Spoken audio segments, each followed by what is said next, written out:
Në lajme ndër të tjera do ndiqni telenovela politike në Këshillin Bashkiak në Gjirokaster, shkarkon nga kryetarët e Këshillit Bashkiak zonjë Mimoza Çomo dhe vulin në krye të Këshillit zonjë Vjoca Koko. Greva e palës greke ka paralizuar sot tërësisht kufirin shqiptar me Greqinë. Situata mbi kufitar Kakavjesin gjendej ditë pushimi. Shifra alarmante në Shqipëri së mundje tumorale po zgjohen në moshat e reja, qarqet më problematike janë Gjirokastra dhe Korçë. Edicioni informativ në televizionin Kanal 7 mundësohet nga Epi Plot Dekor.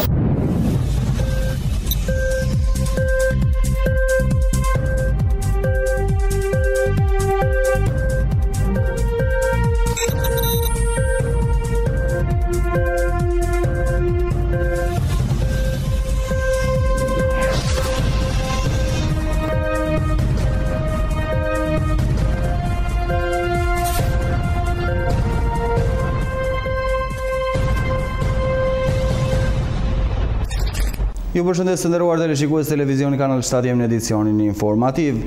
Telenovela politike në Këshillin Bashkiak të Gjirokastrës shkarkon nga kryetarët e Këshillit Bashkiak zonjë Mimoza Çomo dhe vuri në krye të Këshillit zonjë Vjoca Koko. Telenovela politike në Këshillin Bashkiak në Gjirokaster kishte sot se rrinë radhës, pasi sot u shkakrua kryetaria e Këshillit Mimoza Çomo e zgjedhur vetëm pak javë më parë nga marrëveshja LSI Partia Demokratike. Shumica prej 17 votash shkarkoi kryetarin e zgjedhur nga BD LSI Mimoza Çomo dhe zgjodhi në krye të Këshillit zonjën Vjoca Koko.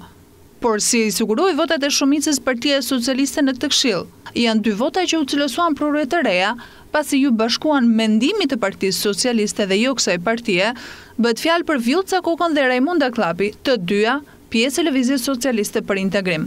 Kjo mbledhje organizuar sot e Këshillit Bashkiak është e parashikuar nga ligji për funksionimin e pushtetit vendor.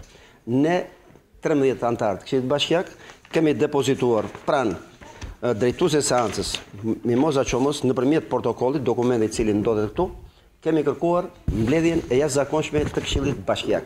Ligji thot i shprehur qartë brenda 5 ditësh, ajo është e detyruar të mbledh Këshillin Bashkiak. Aktualisht ajo nuk ka dënjuar të mbledh Këshillin Bashkiak dhe neve nuk na ndalon ligji që mbledhjen nëse realizojmë quorumin ta zhvillojmë.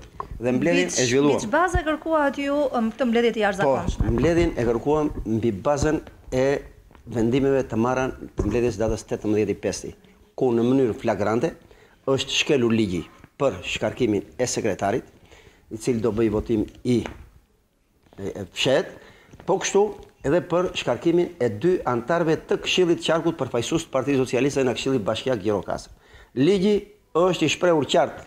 Këshilltari mandatin e Qarkut e humbet kur humbet mandatin e këshilltarit të bashkisë, kur vdes, kur shpreh gjykata dhe kur jep dorëheqje. Në këto nuk jemi në asnjë nga këto 4 pika të ligjit për heqjen e mandatit këtyre këshilltarëve. Pikërisht. Dhe është e dokumentuar dhe faktuar. Nga 16 antarë kanë votuar 14, nuk kanë votuar minimalisht as 15. Kjo është e dokumentuar me pamje filmike etj. Për këto probleme, neve si grup këshilltarësh kemi iniciuar ndjekje penale për personat që kanë bërë këtë abuzim dhe mashtrim me detyrë. Konkretisht për cilët? Për drejtuesen e seancës, zonjën Mimoza Çomo, e cila ka imponuar numërimin dhe nuk ka pasqyruar 2 vota kundra që kanë qenë të këtyre 2 zonja përfaqësuese të LSI-s që morën pjesë sot në këtë mbledhje. Kjo është e dokumentuar me pamje filmike. Dhe ne kemi bërë këtë mbledhje për të vënë në vend dinjitetin e ligjit dhe dinjitetin e Këshillit. Dëgjoj, nuk bëhet fjalë sepse na dolën ne në krah. Bëhet fjalë që ajo është doktoresha që caktuam neve, është jashtë partive politike, vërtet e ka vënë një subjekt politik si LSI-ja, është e paantarësuar në asnjë parti dhe të përjashtuar të gjitha këto tendencat partijake, ne vum një mjeke që është jashtë edhe interesave, edhe jashtë, do të mund të themi edhe politikës. Kemi bërë një zgjedhje të duhur, mendoj, për vendosjen e doktoreshës në krye të Këshillit Bashkiak. Dhe ne kemi besimin, sepse do kemi ndjekur për mbledhje, ajo ka ngritur probleme për shtresat nevojë në mënyrë të vazhdueshme dhe ka qenë shumë ekzigjente me këto shtresa dhe me hallet e komunitetit. Në fakt ka qenë një periudhë që këto mbledhjet e Këshillit Bashkiak ose ju i gjithë komuniteti e ka parë se si është zhvilluar herën e fundit me zhurmë, pa patur mundësinë për të shprehur mendimin ose dhe unë sot ju përgjigja pozitivisht propozimit që më bën dhe i falenderoj Dhe për të patur, i falenderoj për besimin që ata kanë që unë të kem mundësi që të drejtoj Këshillin Bashkiak në Gjirokaster. Ju them sinqerisht se deri tani nuk kam drejtuar asnjë, se po ta quajmë institucion të sekretarit të Këshillit Bashkiak, por unë kam drejtuar veten time, kam drejtuar, menaxhuar punën time, kam dhe shpresoj se nëse me eksperiencën time duke qenë e pranishme në Këshillin Bashkiak jam fokusuar kryesisht në gjithë legjislacionet që ekzistonin për të shprehur interesat ose për të mbrojtur interesat e shtresës që unë hyra në këtë Këshill Bashkiak për të përfaqësuar, që janë shtresat në nevojë dhe personat me aftësi të kufizuar. Unë shpresoj se dhe kam një detyrë shumë të madhe për të lexuar komplet të legjislacion që të ta drejtoj në mënyrën e duhur për të qenë drejt, pa mbajtur asnjë anë partiake. Unë nuk i përkas nuk jam antare në asnjë parti. Unë thjesht me dëshirë, unë besoj se provat për të shërbyer komunitetit i kam dhënë dhe shpresoj se këtë rast do ta shfrytëzojmë për të bërë më të mirën për komunitetin. Një tjetër pikë e rëndësishme në mbledhjes së sotme ka qenë dhe shfuqizimi i vendimit të Këshillit Bashkiak marrë në mbledhjen e një jave më parë për shkarkimin e 2 anëtarëve të Këshillit qark. Greva e palës greke ka paralizuar tërësisht kufirin shqiptar me Greqinë. Situata në pikën kufitare të Kakavijes i ngjante një ditë pushimi. Të gjitha pikat e kalimit kufitar me Greqinë nga ora 7 e ditës së sotme deri nesër në orën 7 nuk do të funksionojnë për shkak të grevës me vendin fqinj. Në Krapshtic, Kakavije dhe 3 urat nëpërmet nuk do të lejohet kalimi i mjeteve, por vetëm kalimi i këmbësorëve. Përveç Shqipërisë, për shkak të grevës, Greqia ka bllokuar dhe pikat e kalimit me Maqedoninë dhe Turqinë. Me kamerë televizion Kanal 7 ndoqëm nga afër situatën pikën kufitare të Kakavijes, ku situata ishte tërësisht e qetë dhe pse nga pala shqiptare që në hyrje të priste postobloku që ndalonte lëvizjen e meteve. Për shkak të njoftimit që është bërë një ditë më parë, edhe kompanitë e transportit udhëtar pezulluan sot punën detyruar nga greva e palës greke. Shifra alarmante në Shqipëri, sëmundje tumorale po zgjerohen në moshat e reja.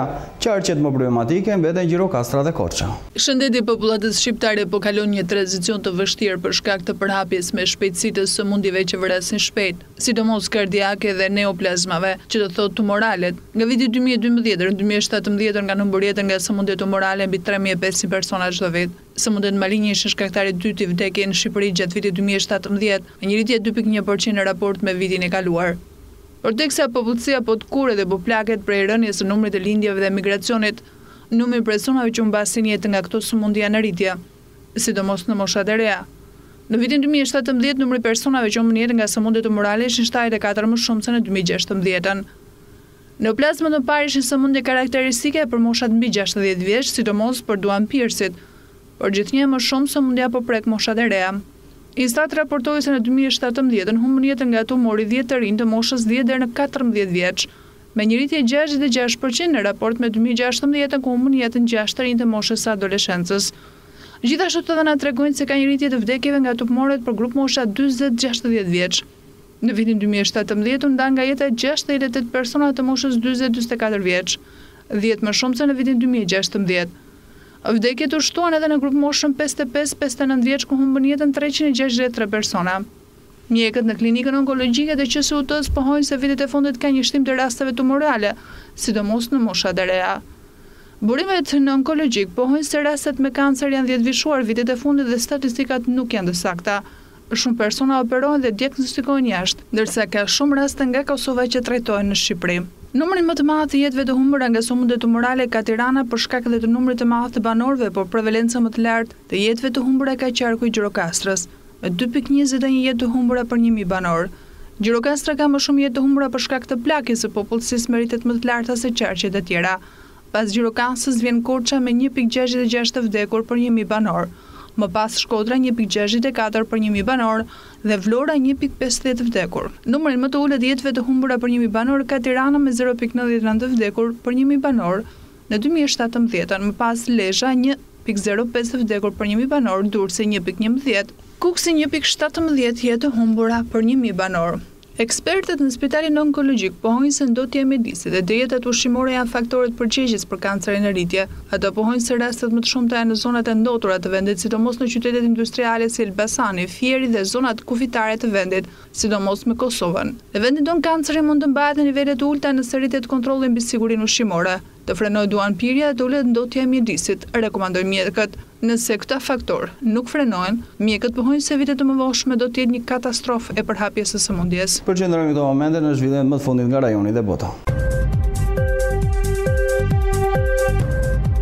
Një person ka qelluar për vdekje 2 oficerë policie dhe një civil në qytetin lindor të Belgjikës Liezh. Personi armatosur mori peng gjithashtu një pastruese dhe një shkollë aty pranë para se të vriten nga policia. Do oficerë të tjerë policie kanë mbetur të plagosur. Motivet e agresorit ende nuk dihen, por incidenti po trajtohet si akt terrorist. Burime policore të cituar nga mediat lokale thonë se agresori ishte dëgjuar thëriste Allahu Akbar përpara se të sulmonte. Një transmetues lokal belg tha se agresori kishte dalë me leje nga burgu të hënën dhe do të vjonte dënim për një krim të lidhur me drogën. Mësoi se ai mund të jetë radikalizuar në burg. Incidenti ndodhi mëngjesën e martës në afërsitë një lokal qendër të qytetit. Prokuror thanë se ai kishte ndjekur dhe sulmuar 2 oficerë të policisë me thik përpara se të merrte armë dhe të qellonte. Ai pashtu kishte qelluar për vdekje një 22 vjeçar që ishte ulur në vendin e pasagjerëve në një makinë parkuar, ndërsa ai se drejt një shkolle aty afër, ku mori dhe peng për disa çështje punëve sanitare. Oficerët e policisë kishin mbritur vendngjarje dhe kishin ndërhyr. Sipas prokuror, agresori kishte qelluar mbi policën në përpjekje për larguar duke plagosur disa prej tyre para se të qellonte për vdekje. Belgjika mbeti në alarm prej sulmit të vitit 2016 të marrë përsim nga grupi i Shtetit Islamik, në të cilën 32 vet humbën jetën. Militantët bazë në Bruksel ishin po ashtu të përfshirë në sulmet e vitit 2015 në Paris.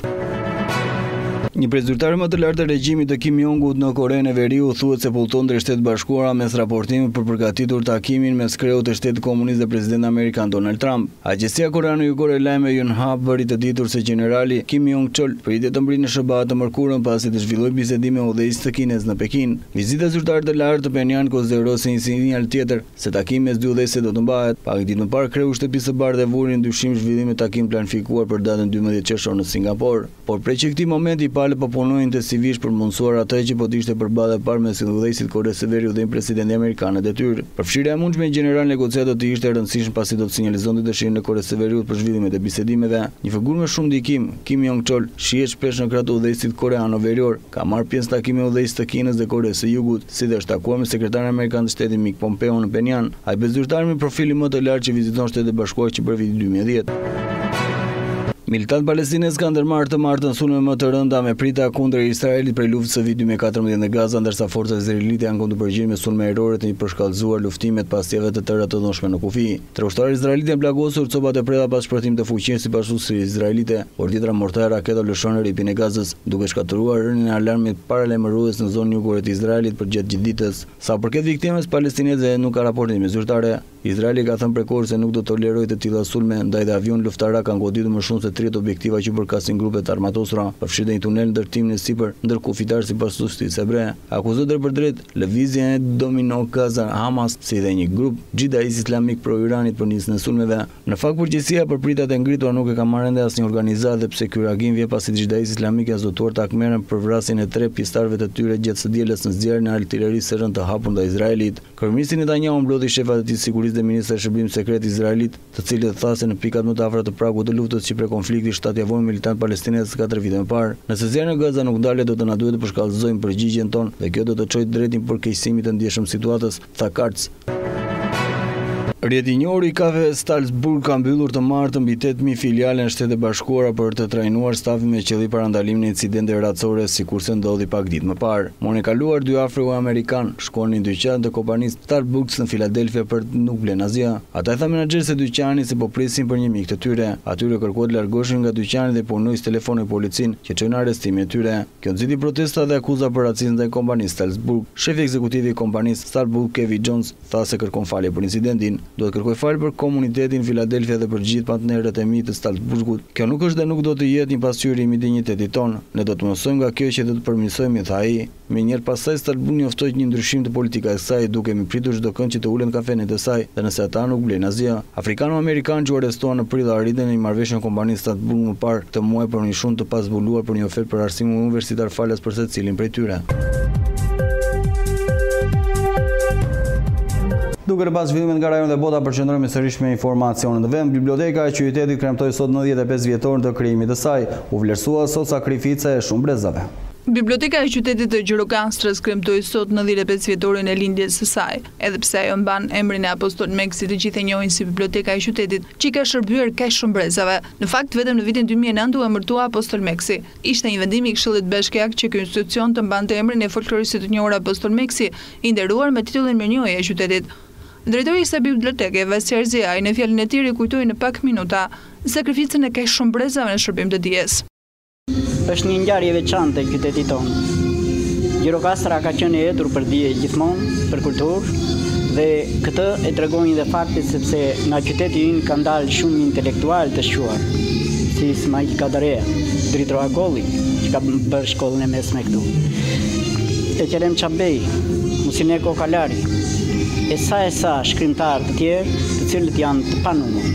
Është një pasuri e madhe e qytetit tonë, të cilëve neve u kemi edhe librat e tyre në bibliotekën tonë.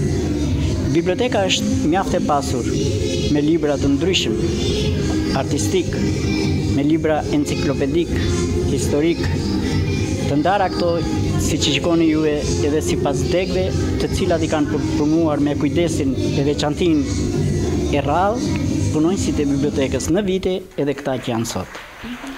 Është një ngjarje madhe. Unë do të falenderoja në mënyrë të veçantë kryetarin e bashkisë zonjën Zamira Rami për mbështetjen e këtij eventi kaq të domosdoshëm për qytetin tonë, sepse nëpërmjet këtij eventi ne u bëjmë përsëri atë thirrje që Branko Merxhani e ka bërë shpejt, që të rinjt t'i kthehen përsëri librit, sepse libri është dije, është fuqi. Biblioteka Apostol Meksi ka shumë lexues të moshave të ndryshme. Duke filluar, do të thoshja që nga kopshtet, sepse ne kemi dhe bibliotekën e fëmijëve Tasim Gjokuta i lartë.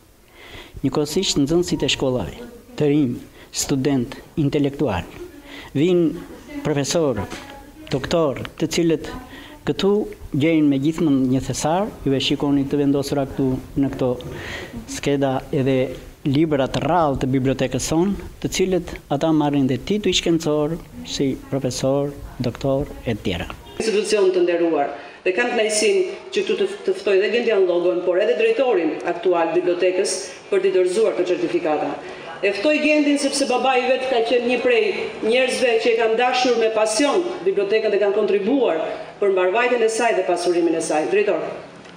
Dhe për të gjitha moshat ka qenë dhe është burimi kryesor i dijes, i zhvillimit, i lumturisë dhe i kënaqësisë. Brenda librit shihet thelbi dhe kuptimi i universit njerëzor.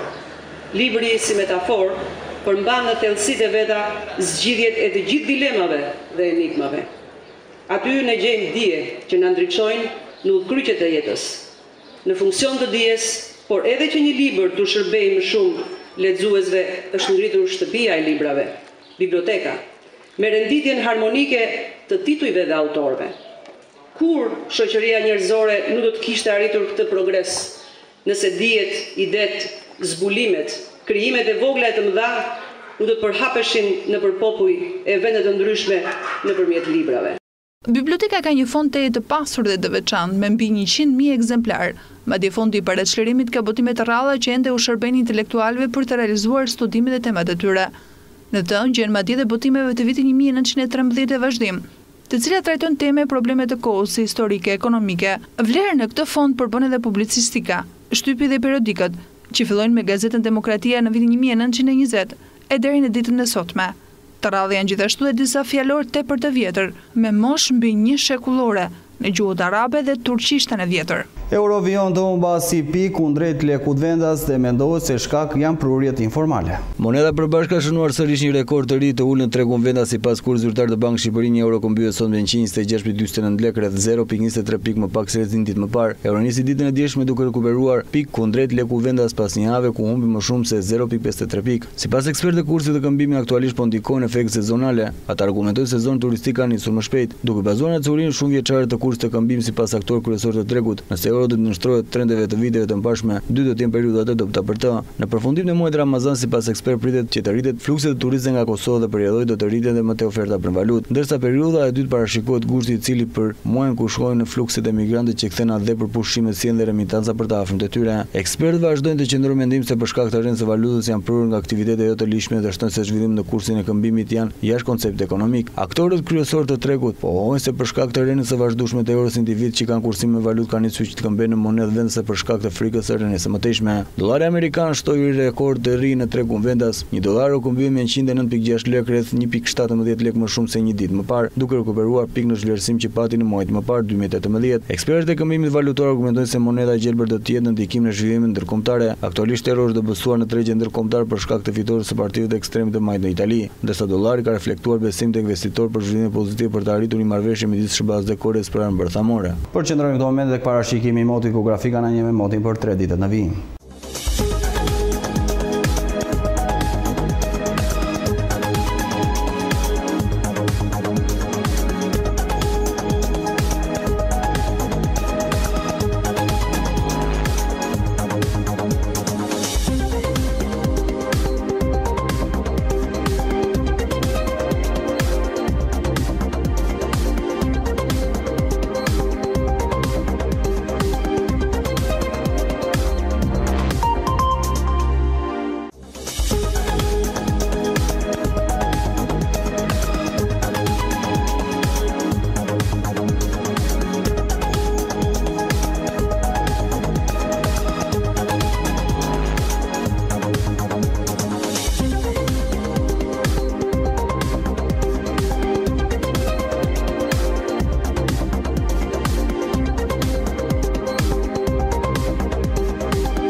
Gjirokaster.com, dritarja juaj e informacionit, vetëm në një faqe. Showbiz, sport, kulturë, lajme politike, ekonomi, koncept i ri në gjithçka, ndryshe nga të tjerët. Gjithçka në një të vetme. Dritarja juaj e informacionit në çdo hap, kudo që të ndodheni. Gjirokaster.com. Dhe jemi gjithmonë më pranë. Me parashikimin e motit përfundojmë këtë edicion informativ. Unë në shoqërinë e programit vim bashkë, mirupafshim.